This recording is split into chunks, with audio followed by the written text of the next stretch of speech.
Hi guys, welcome to Charity's Bible USA, your number one channel. I am here. It's been a few days, it's been a while.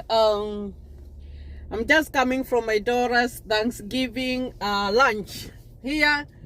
We are almost Thanksgiving. Thanksgiving is a celebration whereby the family comes together and they eat and they catch up. You know, every year it happens every year. So we have different kinds. This is the first one at school.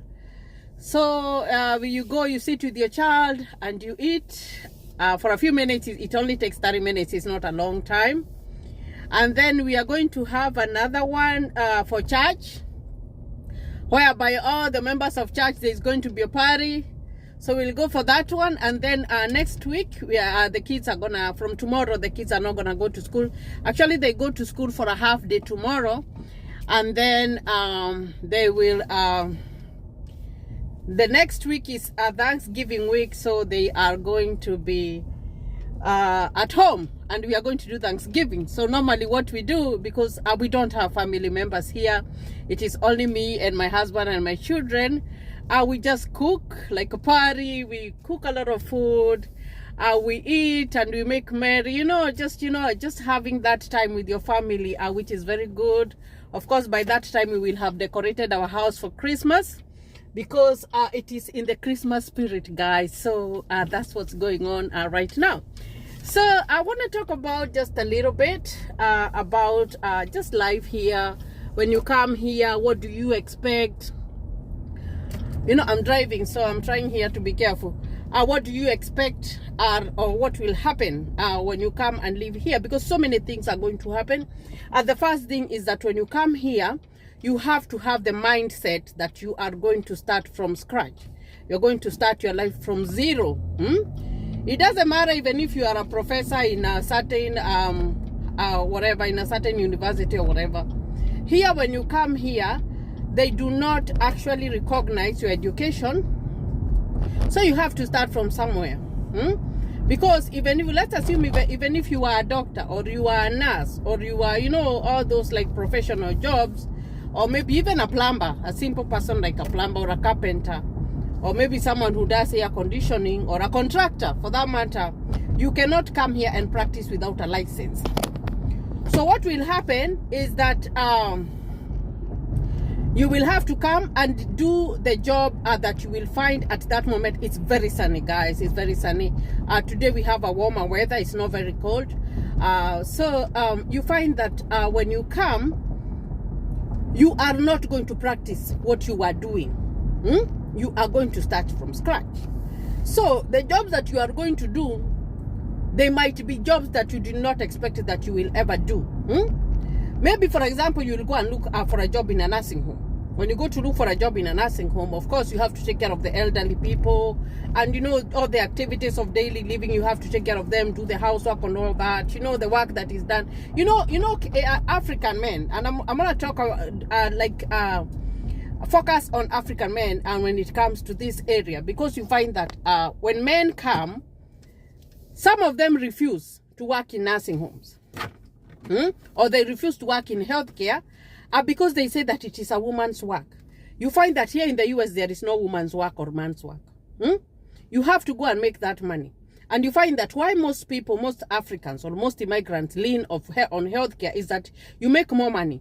For example, if you go to work in a store or you go to work in a fast food restaurant, you find that now like minimum wage here, you find that someone maybe is getting like $8, $9. But if you go as a CNA, you find that you will make like $12. So you find that it's more. And of course, because there is always a shortage, you can always have overtime. You can work more hours and get overtime. And that's how you get money. Of which you find that some other places, although right now there is a shortage of people working because of COVID and all that stuff.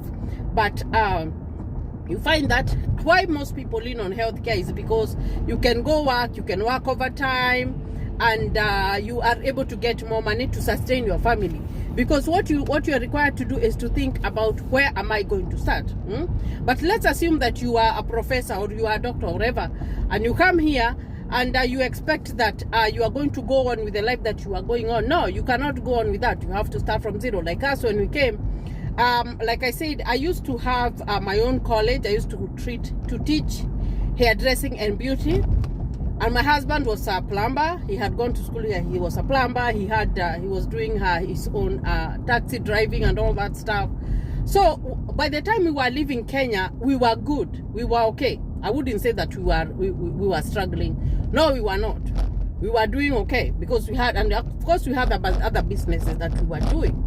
But when we came here, the only thing that we had was our clothes, because we carried so many clothes, and we were like, why did you even bother to carry all those clothes?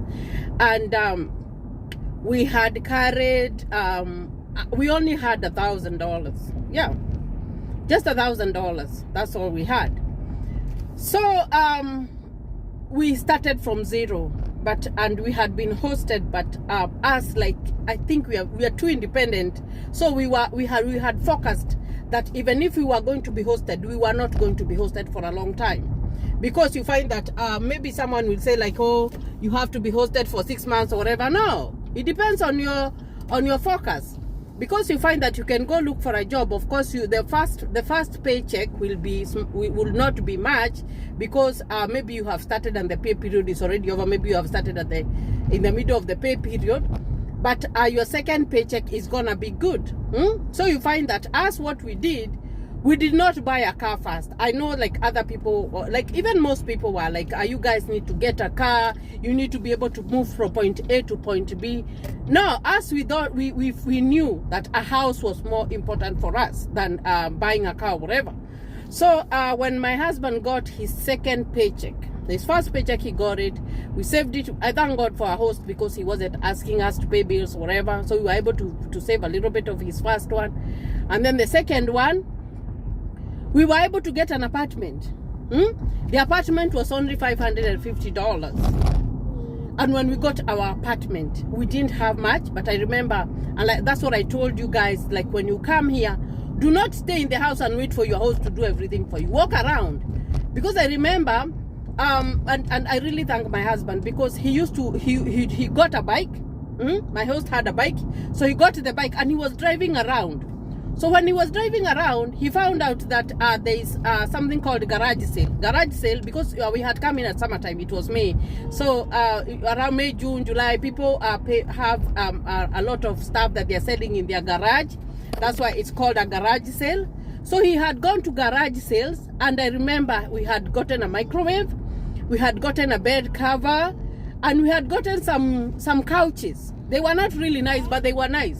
They were really, for a start, they were nice. They were just wooden couches, which were really nice. And that's how we started.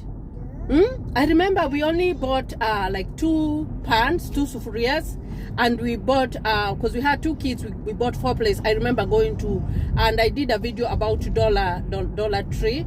We went to Dollar Tree, we bought some plates, we bought some pans that were not really nice, but we just bought them. And then we bought some spoons. We bought only 4 spoons, and we bought 4 cups, and that was it. That's how we started life. That is how we started life, because we knew that a home was more important for us than a car.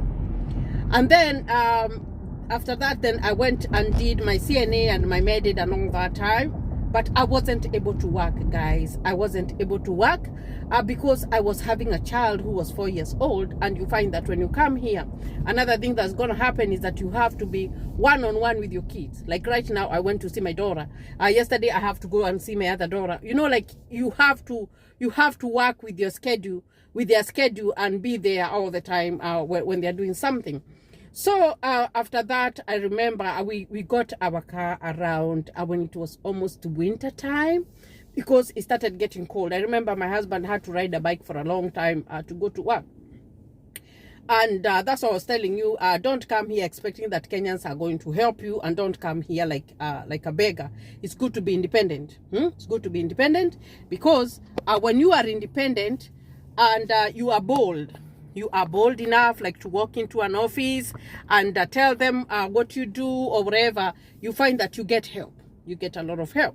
So you find that after After a while, after like 5 months, is when we got a car. And it was because it was very, very cold. So when we went to the bank, it was very easy for us to convince the manager, because we told him we don't have family, of which it was very true. We were very new, and we didn't have a car. We needed a car to drive the kids to school, and at the same time my husband needed a car to go to work. And I remember we found a very good man, and he was like, yeah, go look for a car, and we are going to finance you for the car, without credit, without anything. That's why I tell you guys, by faith you can do anything. You can do anything. So the first thing, your focus will become, when you get here, the first thing you do, go get your papers.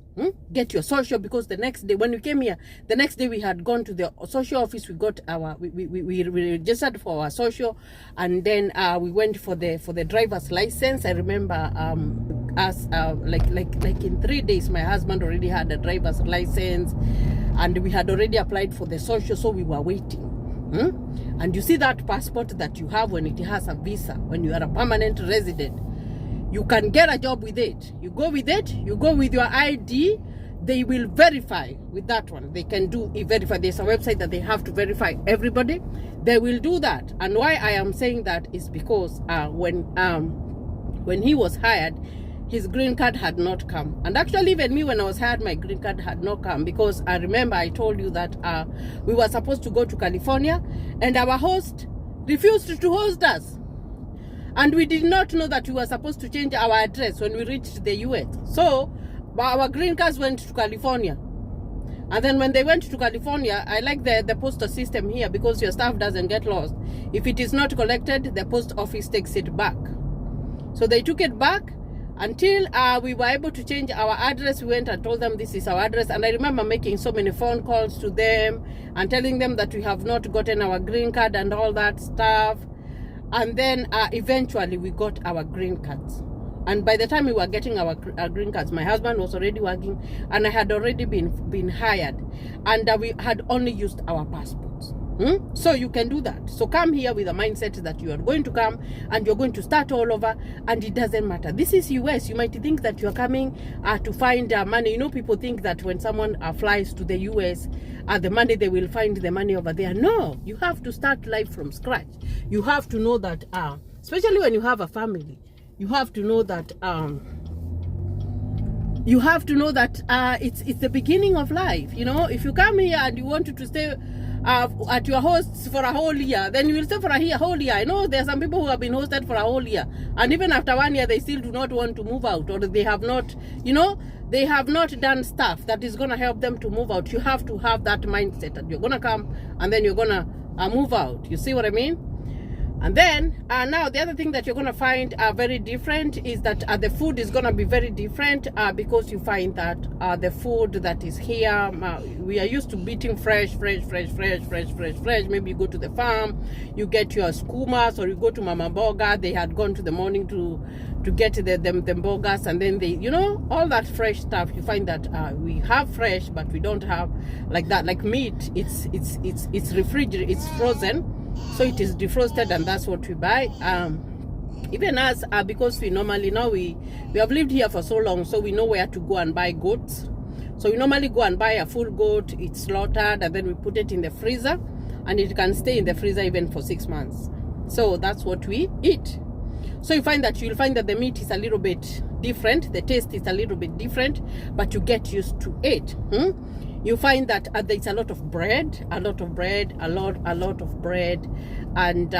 you find that, of course, there is fast food. So you will decide, because you want to stay healthy or whatever, to say maybe you will be taking your kids out once in a week or whatever, because they'll still want to eat out. They will still, and you know, they will want to sample, and even you will want like to go and whatever. And for me, if I want to take my kids out, I normally prefer going to a restaurant called it's a buffet. I prefer taking them to a buffet, because a buffet, there is everything, and you serve yourself, and there's all kinds of food, so they can go and eat whatever they want, and then, you know, they have fun. So that's what I prefer for myself, just to take them to a buffet. So where do you buy stuff? Where do you buy clothes? You find that we have different types of stores. You can go to expensive ones or cheap ones. Me, I prefer to go to any. And even the cheapest ones, even the ones that sell second-hand clothes, the clothes that have been donated by people, I go there and buy. Like this top, I remember I bought it at a place called Goodwill, only $2.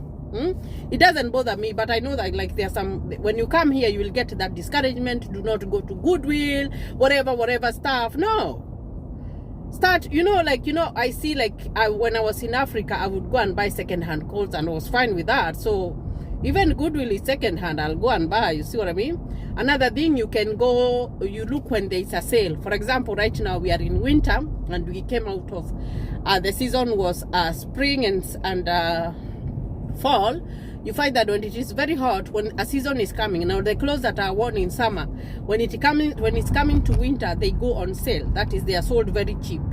So you find that you can go look at the stores and see when the stuff is very cheap, and then you buy at that time. Excuse me. You buy at that time, so you can go when stuff is on sale, because you get very cheap stuff and very nice things when stuff is on sale. You can even go to an outlet. An outlet is whereby they have closed the store, but they are still selling stuff because it's a big store and they had a lot of things, so they are still selling stuff at a discount, so you can go and buy their clothes for your kids. Now, the other thing that you will find is that the public affection among couples is like, oh my gosh, people hold hands, they kiss, they hug, they do, all that stuff. And you find that in our African setting, we are not used to that. Those are bedroom stuff. But when you come here, you'll find that people are kissing, people are hugging, It doesn't matter, opening of the doors. You find that even like when you're walking now, like nowadays, when I walk with my husband and we have to go somewhere, he goes and opens the door for me, because that's that's a norm for like the men. They open doors for their women. There's a lot of kissing, there's a lot of hugging, so that should not surprise you much when you see like people are kissing and hugging everywhere. Another thing is that the way we are used to dressing and covering ourselves up everywhere, you find that it's different here. People wear a lot of very short shorts, very short ones, very short shorts. I haven't reached there. I don't know if when you're brought up in a different setting, it's very hard for you to change. But I find that the clothing, you'll see like someone is naked. They would be told that they're naked if it's Africa. But you find that especially in summertime, people just wear just a bra and a top that is up to here, and the shorts are all the way up to the thighs. And that's the lifestyle, and it's okay. It's okay because that is the lifestyle here. So don't be surprised when you see people are dressed like that. But what I can tell you about is that there is something called private space, like a bubble, Charity's bubble is Charity's space. Yeah? That's my bubble. So everybody has a bubble. So you find that in Africa, you find that people like sitting together in they like sitting apart. But you find that here, when even if it's in the church and you find that there's a family, they sit together, but there's a gap, and then there's another family there. So when you find that there's a gap there, you cannot go and sit there.